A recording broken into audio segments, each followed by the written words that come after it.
All right, folks, let's talk about the latest numbers from the U.S. Census Bureau and HUD. New home sales are on the rise. In December of 2024, sales of new single-family homes hit an annual rate of 698,000, which is up 3.6% from November and a solid 6.7% year-over-year increase. Sounds impressive, right? But what does this mean for the economy, the housing market, and even the stock market? Let's go ahead and break all of this down. So here's the deal. New home sales are a critical barometer for economic wealth or health. When people buy homes, it's not just about real estate, it's a domino effect for the entire economy. Think about it. Construction companies. More homes sold means more demand for builders like D.R. Horton or Lennar. Their stocks often rise when new home sales spike.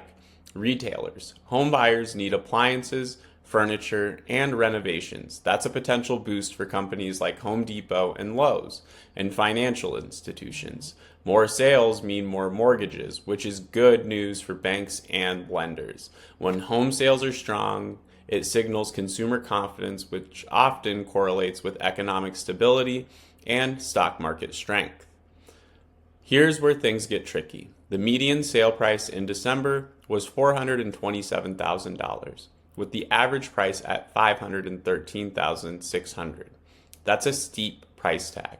Rising prices can squeeze affordability, especially with higher mortgage rates in play.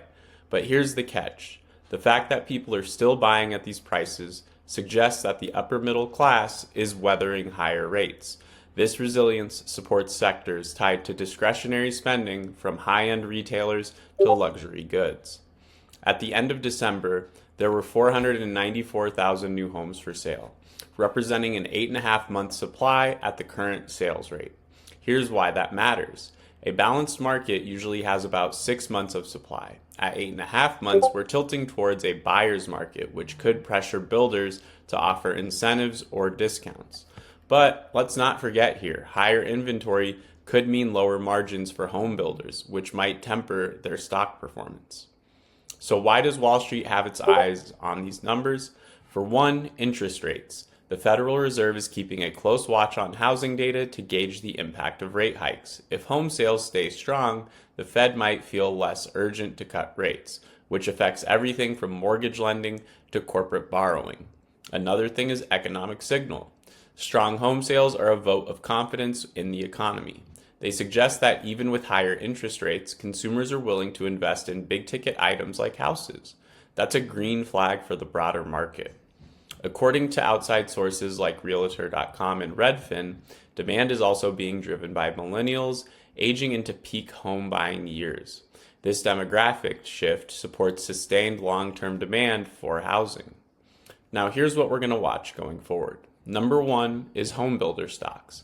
If sales continue to rise, expect stocks like Pulte Group and Toll Brothers to benefit. Another thing is rate sensitivity.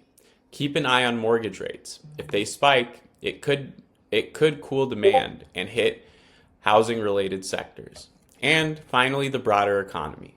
Housing trends ripple into other industries, from materials to financials, making it a key indicator for broader market health. So there you have it.